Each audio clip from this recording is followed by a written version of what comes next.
Негизинен Ош шаарындагы мозаикалар аябай асфальта деген материалдан жасалган да. Асфальта деген бул күнгө дагы, ысыкка дагы туруктуу болгон да. Ошонун максаты болгон да, Советтер Союзунда мозаиканы жасаганда долговечный болсун деген максатта ошондой жасашкан. Турсун дайыма дегенчи.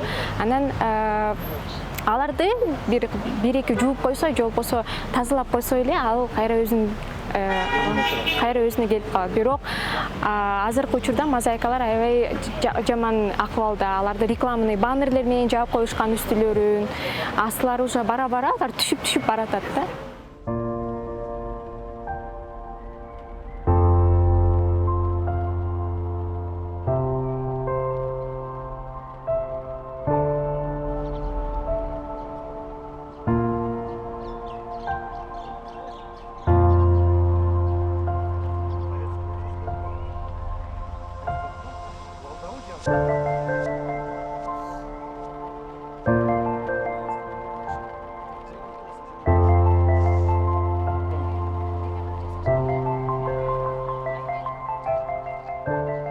Бишкекте баарыңыз билсеңиздер керек, фонтан деген белгилүү бир мозаика бар. Солнечные рыбки деген, анын аталышы солнечные рыбки деген, анын автору болсо Владимир Кругман.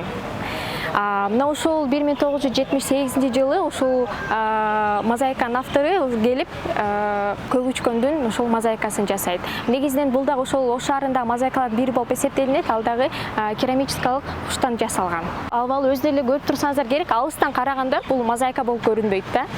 Ал эгерде жакындан келип карасак, анан кийин гана бул мозаика экенин биз бөлүктөрүнөн билсек болот. 2021-жылы бул мозаиканы ошо Ош мэриядан келип боеп салышкан да. Алар келип эле боеп салышкан, боёгондун ордуна алар реконструкция кылыш керек болчу.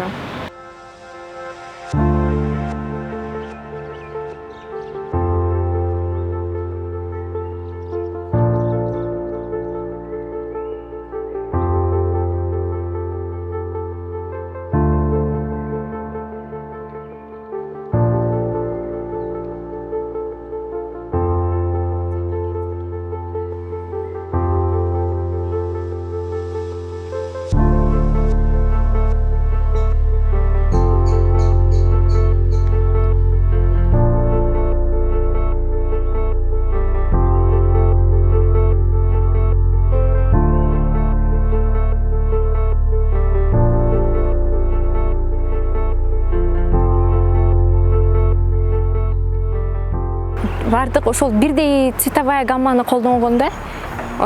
Көк түстөгү, агыш, көк түстөрдү көп колдонгон да. Ошол үч түстү аябай көп колдонгон ар бир мозаикада. Анан негизинен бул имаратта эки тарапта тең эки мозаика бар да. Бул 1972-жылы Теодор Герцен бул жумушту биринчи комплекстик чоң жумушту заказ алат да. Негизинен өзү Теодор Герцен өзүнүн жумуштарында бардык мозаиканы жалгыз аткарса, ал эми бул мозаикада болсо, жардамга болсо Владимир Буторин жана Жулдузбек Малдахматов деген сүрөтчүлөрдү чакырат. Анан ошолор менен чогуу булар эскизди жасап, анан чогуу ишке ашырып башташат. 1972-жылы баштаса, 1974-жылы бул мозаиканы бүтүшөт. Негизинен мозаиканы өзүн эле 6 айда бүтүшөт. Ал эми эскиздерди бир эскизди жасап бүткөндөн кийин аны кабыл алыш керек. Кабыл алып бүткөндөн кийин бул эскизди кичинекей кагаздай жасаган башка, ал эми бул чоң дубалга жасап баштаганда бул дагы башкача болуп кетет да. Ошондуктан биринчи картонго дагы түшүрүп алышкан да, бул мозаиканы түшүрүп андан кийин гана дубалга жасашкан. Ушинтип.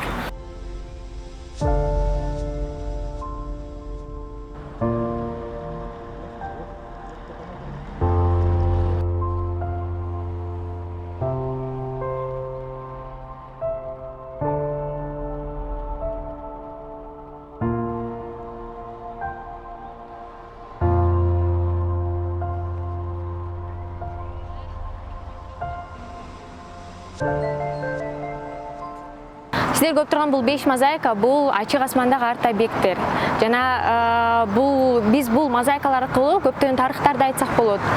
Ошол совет орунда адамдар кандай жашашкан, эмне жөнүндө ойлошкон, алардын идеалдары боюнча, кыялдары боюнча көп нерсени билсек болот бул мозаикалар аркылуу. Жана биз дагы суранабыз ушул шаар бийлиги көңүл буруп, анткени бул смальта деген материал бул реконструкция эч нерсени эме кылбайт да, талап кылбайт.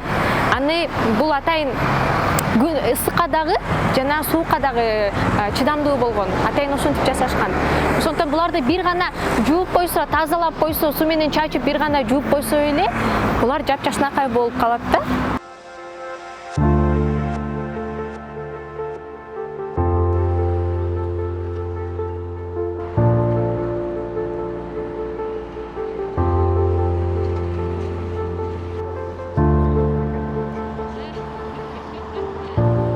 Азыркы учурда бул мозаикаларды сактап калганга биринчи ар бир мозаика паспорт жасап чыгыш керек. Кандай бунун баалуулугу бар экендигин жазып, канчанчы жылы жасаган.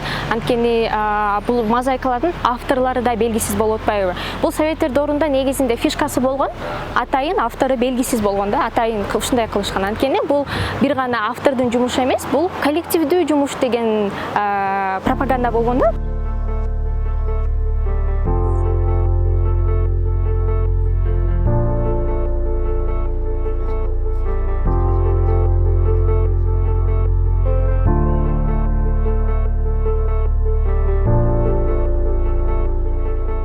Жергиликтүү калк бул мозаикалардын тарыхын билбейт да. Анткени күндүгө бул мозаиканын алдынан өтүп атат, күндүгө көрүп атат. Ушунчалык көнүп калганбыз биз. Бул мозаикаларды биз азыр маани бербейбиз да. Бул кандай баалуулугу экенин билбейбиз. Эгерде дагы бир мозаиканы эртең эле бузуп салса, биз реакция болот да. Эч ким эч жакка жазбайт, эч ким адамдарга баары бир болот да. Ошондуктан экинчиден бул бизде азыр мындайча айтканда өзүбүзгө задача койдук. Ушундай социал тармактар аркылуу мозаикалардын тарыхын айтып берип, мозаикалар аркылуу анткени биз көп нерсени билсек болот да.